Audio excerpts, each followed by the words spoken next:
Ancient Egypt, a land of pharaohs, pyramids, and powerful gods, a civilization that has fascinated historians, archaeologists, and the general public for centuries, a land shrouded in mystery and steeped in legend. Its ruins and artifacts tell stories of a time long past yet still resonate with us today. Few figures from this ancient world capture the imagination like Queen Nefertiti. Her legacy is one of beauty, power, and enigma. Her name itself is a whisper of beauty, meaning the beautiful one has come. And beautiful she was.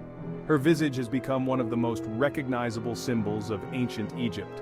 Her iconic bust, with its elegant features and captivating gaze, continues to mesmerize the world. This artifact, discovered in 1912, has become a symbol of timeless beauty and grace.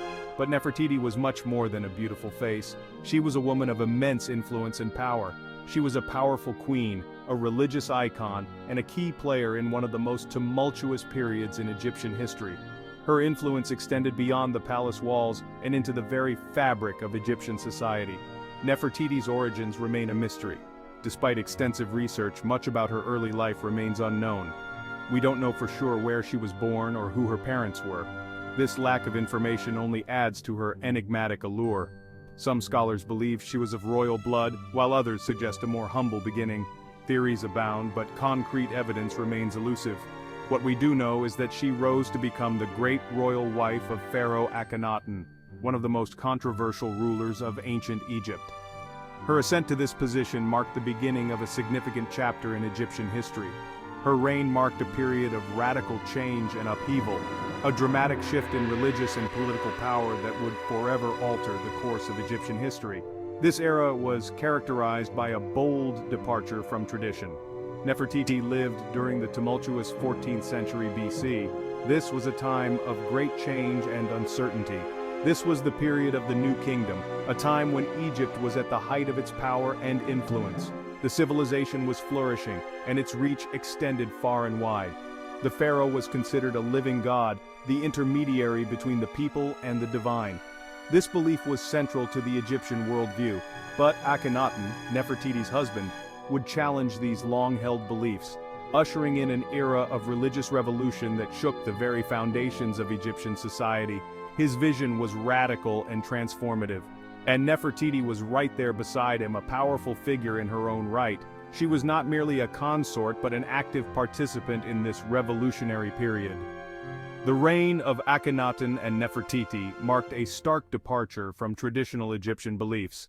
Their actions were bold and unprecedented. They abandoned the worship of the old gods, focusing instead on a single deity, the Aten, represented by the sun disk. This was a profound shift in religious practice.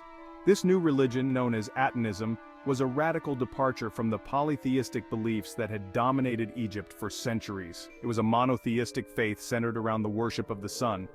Nefertiti played an active role in this religious revolution. Her involvement was crucial to the implementation and propagation of Atenism. In artwork and inscriptions, she is often depicted alongside Akhenaten, participating in religious ceremonies and making offerings to the Aten. These depictions highlight her significant role in the new religious order. Her prominent role suggests she wasn't just a queen but a true partner in power, a co-ruler who shared her husband's vision for a new Egypt. Together, they sought to reshape their world, leaving an indelible mark on history. In Akhenaten, art and culture flourished like never before, creating a vibrant and dynamic atmosphere. A new artistic style emerged, one that broke from the rigid conventions of the past, embracing innovation and creativity. This new style was more naturalistic, depicting the royal family with a level of intimacy and realism never before seen in Egyptian art, capturing their daily lives and emotions. Gone were the idealized, godlike figures of old, replaced by more lifelike and relatable representations. In their place were depictions of Akhenaten and Nefertiti as they may have actually appeared. More human, more relatable, and more accessible to the common people. Historian: Nefertiti's role in this cultural shift is evident in the numerous depictions of her in art and sculpture, showcasing her beauty and strength. She is often shown in positions of power and authority, sometimes even wearing the pharaoh's crown, symbolizing her significant influence. Some scholars believe that she may have even ruled Egypt in her own right, perhaps under a different name, after Akhenaten's death, indicating her potential as a leader. This theory, while debated, highlights the extent of her influence and power, sparking discussions among historians and archaeologists. The reign of Akhenaten and Nefertiti, while revolutionary and transformative, was ultimately short-lived, leaving a lasting impact on history. After Akhenaten's death, the old ways returned, as the traditionalists sought to restore the familiar order. The worship of the Aten was abandoned, the traditional gods were restored, and Akhenaten was abandoned, slowly fading back into the desert sands, becoming a ghost town.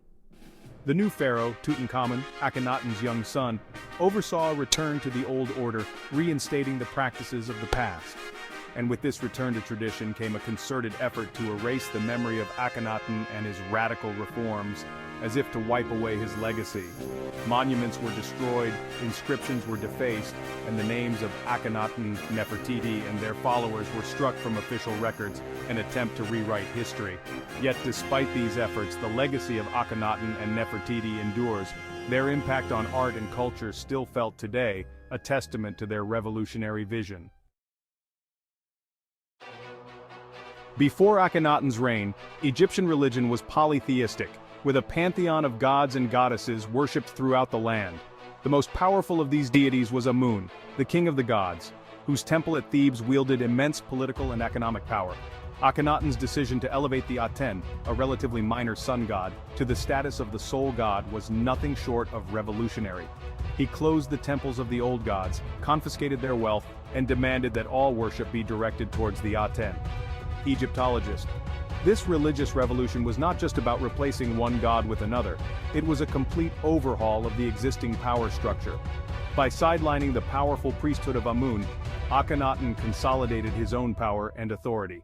He declared himself the sole intermediary between the people and the Aten, further cementing his position as the divine ruler of Egypt. Nefertiti's role in this religious and political transformation cannot be overstated. She embraced the worship of the Aten with fervor, and her image is ubiquitous in the art and architecture of the Amarna period. She is often depicted alongside Akhenaten in scenes of worship, making offerings to the Aten and basking in the rays of the sun disk. Her prominent position suggests she wasn't just a passive participant in her husband's reforms. She was an active proponent of the new religion and a powerful figure in her own right.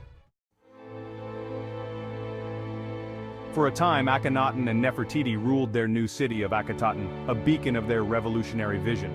They sought to transform not just the physical landscape, but the spiritual and cultural fabric of ancient Egypt. But their reign was fleeting, a mere blip in the vast timeline of Egyptian history. After 17 years, Akhenaten died, and the Amarna period came to an abrupt end. His death marked the beginning of a swift and deliberate effort to erase his legacy. The old order, eager to reclaim its lost power and influence, wasted no time in dismantling everything Akhenaten and Nefertiti had built. The city of Akhetaten, once a symbol of their revolutionary ideas, was abandoned. Akhetaten was abandoned, its magnificent temples and palaces left to crumble back into the desert. The sands of time began to reclaim the city, erasing its grandeur. The names of Akhenaten, Nefertiti, and their followers were erased from official records, their memory condemned to oblivion. This was a calculated move to restore the old religious order and erase the radical changes they had implemented. This systematic attempt to erase the Amarna period from history has made it challenging for archaeologists and historians to piece together a complete picture of what transpired during this turbulent time. The fragments that remain are like pieces of a complex puzzle, each one offering a glimpse into a lost world. The mystery surrounding Nefertiti's disappearance is a testament to this historical erasure. Despite her prominence during her lifetime, her fate after Akhenaten's death remains shrouded in mystery. Despite her prominence during her lifetime, her fate after Akhenaten's death remains shrouded in mystery. Some speculate she may have ruled briefly as a pharaoh in her own right, while others believe she was exiled or met a more tragic end. Adding to the intrigue is the fact that Nefertiti's tomb has never been found. This has led to numerous theories and speculations about her final resting place. We know that ancient Egyptians went to elaborate lengths to ensure the safe passage of their pharaohs and queens into the afterlife. Their burial rituals were intricate, designed to protect and provide for the deceased in the next world. Elaborate tombs, filled with treasures and provisions for the journey, were carved into the Valley of the Kings and other secret locations. These tombs were meant to be eternal resting places, safeguarded against the ravages of time and tomb robbers. Given Nefertiti's status and influence, it stands to reason that she would have been buried in a similarly grand tomb. Yet, despite decades of searching, her final resting place remains elusive. The search for Nefertiti's tomb continues to captivate archaeologists and historians, each discovery bringing us one step closer to uncovering the secrets of this enigmatic queen. The discovery of Tutankhamun's tomb in 1922 by Howard Carter sparked a global frenzy, capturing the world's imagination with its treasures and offering a glimpse into the opulence of ancient Egypt. But for those obsessed with Nefertiti's disappearance, Tutankhamun's tomb presented more questions than answers. Tutankhamun, Akhenaten's son, ascended to the throne at a young age, ruling for a mere 9 years before his untimely death. While his tomb was packed with riches, it was unusually small for a pharaoh, suggesting it may have been prepared in haste. This has led some to speculate that Tutankhamun's burial chamber might have originally been intended for Nefertiti. Adding fuel to this theory is the fact that some of the artifacts found within Tutankhamun's tomb bear the cartouche or royal name of Nefertiti. This has led some to believe that she may have ruled as pharaoh after Akhenaten's death, possibly under the name Smenkhkara, a shadowy figure whose reign overlapped with both Akhenaten and Tutankhamun. While tantalizing, the theory that Nefertiti is hidden within Tutankhamun's tomb remains highly speculative. Others argue that the artifacts bearing her name were simply heirlooms, passed down from one ruler to the next. The search for concrete evidence continues, with modern technology being employed to scan the tomb for hidden chambers that might hold the key to unraveling this enduring mystery.